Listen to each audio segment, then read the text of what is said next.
बिस्मिल्लाहिर्रहमानिर्रहीम। एहराम की कौन कौन सी पाबंदियां हैं, यानी वो कौन सी गलतियां हैं जो इंसान जो है ना एहराम की हालत में कर लेता है।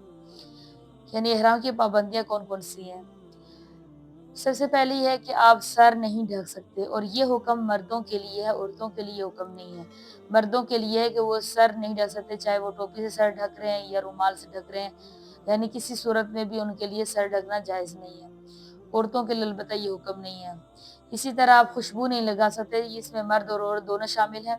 अब खुशबू के अंदर ये चीज़ भी आती है कि एक तो सिर्फ खुशबू लगाना होता है, वो तो लगा नहीं सकते, लेकिन खुशबू वाली चीज़ें भी आप इस्तेमाल नहीं कर सकते। जैसे आप कोई साबुन इस्तेमाल कर रहे हैं, कोई शैम्पू इस्तेमाल कर रहे हैं, खुशबू वाला तेल इस्तेमाल भी नहीं कर सकते हैं। ये सब चीज़ें, क्योंकि इनके अंदर खुशबू होती है, और ये चीज़ें आप अगर इस्तेमाल करना चाहते हैं तो फिर आप जो है ऐसी प्रोडक्ट्स मिलती हैं जहाँ पे ये एहराम वगैरह मिलते हैं, और उनके पास ऐसी चीज़ें होती हैं कि वो बगैर खुशबू वाला साबुन शैम्पू वगैरह आपको देंगे, ताकि आप जो है ना इस पाबंदी के अंदर शामिल हो सकें। और दूसरी बात ये कि कोशिश करनी चाहिए कि हम जिस हालत में हैं, इसी हालत में हम हज उम्रा जो भी कर रहे हैं करें, क्योंकि हदीस में आता है कि अल्लाह ताला को जो है ना हज की हालत में या उम्रे की हालत में अल्लाह ताला को जो है ना अपना बंदा परागंदा हालत में ही ज़्यादा अच्छा लगता है। यानी परागंदा से मुराद की यानी वो मैला कुचैला ही हो, यानी हज की हालत में वो थकावट और थका हुआ, और यानी उसके जो है ना बदन पर अगर मट्टी लग रही है, जिस हालत में वो सो रहा है उधर ही जो है ना लेट रहा है, और उसके जिस्म पर मट्टी भी लग रही है, तो अल्लाह को उसकी यही हालत जो परागंदा हालत है, अल्लाह ताला को उसको पसंद है। तो लेकिन अगर आप ये साबुन वाला इस्तेमाल करना चाह रहे हैं, तो फिर ये जो खुशबू वाले तेल जो आम मिलते हैं, या खुशबू वाला साबुन जो है या शैम्पू है, ये ना इस्तेमाल करें। इसके बजाय आप जो है बगैर खुशबू वाले भी आजकल प्रोडक्ट्स आए हैं, आप वो यूज़ कर लें। इसी तरह जो है आप नाखून नहीं काट सकते, आप जो है बाल नहीं काट सकते, और अगर आप बाल काटना चाहते हैं, नाखून काटना चाहते हैं, तो आप एहराम की हालत से पहले ये काम कर लें। यानी एहराम की हालत में जब आप आ जाएँ, तो आप ना नाखून काटें और ना ही आप जो है बाल काट सकते हैं। सिले हुए कपड़े भी आप नहीं पहन सकते हैं, और ये हुक्म मर्दों के लिए, औरतों के लिए नहीं है। क्योंकि मर्दों के लिए तो यही है कि वो 2 चादरें लेंगी, एक जो नीचे बाँधते हैं और एक जो है वो कंधे पर जो डालते हैं।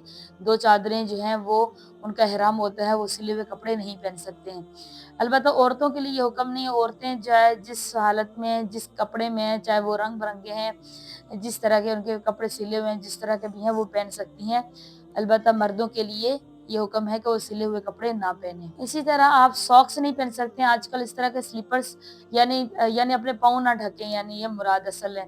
यानी आप अपने पाँव नहीं ढकेंगे, यानी आप आजकल इस तरह के चप्पल मिलते हैं जो स्लीपर्स होते हैं, जो ऊपर से पूरे खुले हुए होते हैं, और सॉक्स पहनेंगे तो आपका पाँव ढक जाएगा, फिर वो जो है इस पाबंदी में शामिल नहीं होगा, और इससे आपकी जो एहराम की पाबंदी है वो टूट जाएगी। और आजकल इस तरह के स्लीपर्स मिलते हैं जो ये बिल्कुल खुले हुए होते हैं, ऊपर से हल्का-सा जो है स्लीपर नीचे बना हुआ होता है, ऊपर से पूरा तकरीबन खुला हुआ ही होता है। वो स्लीपर्स आजकल मिलते हैं, वो पहनें आप, और सॉक्स नहीं पहन सकते हैं, यानी पाँव नहीं ढाँकने हैं आपने। और औरतों के लिए ये हुक्म है कि वो अपना चेहरा ना ढाँपें। और जो औरतें, अब ज़ाहिर बाज़ औरतें पर्दा करती हैं, तो अब वो बेचारियाँ क्या करेंगी, उनके लिए तो मुश्किल हो जाएगा कि वो अपना चेहरा ना ढाँपें, तो फिर उनके लिए आजकल जो है इतनी सहूलत है कि आजकल वो एक कैप सी मिलती है, कैप वाला नकाब मिलता है, कि जब वो आप कैप पहन लेती है तो नकाब उसके आगे आ जाता है, और वो चेहरे के साथ टच नहीं होता है। तो मतलब इसका ये है कि आपके चेहरे के साथ जो है ना वो जो निकाब है वो ना लगे, ये मुराद है। तो जो है वो जब चेहरे के साथ नहीं लगेगा, तो आप ये यानी इस पाबंदी को तोड़ने में शामिल नहीं होंगे। यानी असल मकसद है कि हमारा जो निकाब है वो जब हम पहनते हैं तो हमारे चेहरे के साथ टच होता है, तो हमारा जो है ना इस तरह नहीं होना चाहिए कि हमारे चेहरे के साथ निकाब टच हो। तो वो कैप आ जाएगी, वो छज वाली कैप आती है, वो आगे आ जाती है, और वो नकाब हमारे यानी कैप से आगे आ जाता है, तो वो चेहरे के साथ जो है निकाब टच नहीं होता। तो आप जो है वो कैप ले सकते हैं, और वो उस तरह का नकाब पहन सकते हैं आप। इसी तरह मियाँ-बीवी का ताल्लुक जो है वो भी आप जो है ना एहराम की हालत में कायम नहीं कर सकते हैं, चाहे वो मियाँ-बीवी का ताल्लुक है या वो बोसो-किनार है, जो भी है वो आप कुछ नहीं कर सकते हैं। ये भी एहराम की पाबंदियों में शामिल है। इसी तरह एहराम की हालत में आप हरम में जो है हरम का कोई पौधा, कोई दरख्त आप नहीं काट सकते हैं। यानी यहाँ तक कहते हैं कि यानी उसका जो घास-फूस भी होता है वो भी आप हरम में एहराम की हालत में उसको तोड़ नहीं सकते हैं।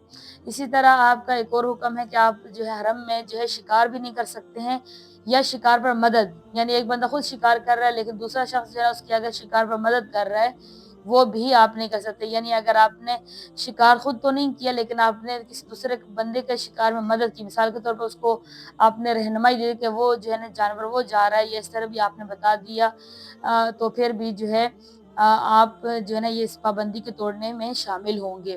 یعنی چاہے کہتے ہیں کہ ایک مچھر بھی کیوں نہ، اس کو بھی آپ نہیں مار سکتے ہیں احرام کی حالت میں، حرم میں۔ اسی طرح جھگڑا کرنا، گالم گلوچ کرنا، فسق و فجور کرنا، یہ بھی حرم میں احرام کی حالت میں جائز نہیں ہے، درست نہیں ہے۔ اور یہ تو کام ویسے بھی درست نہیں ہے، لیکن حرم میں جو ہے نا احرام کی حالت میں تو یہ بالکل ہی یہ نہیں کر سکتے ہیں آپ۔ اور اگر آپ نے ان تمام پابندیوں میں سے کوئی پابندی توڑی تو آپ پر دم لازم آئے گا۔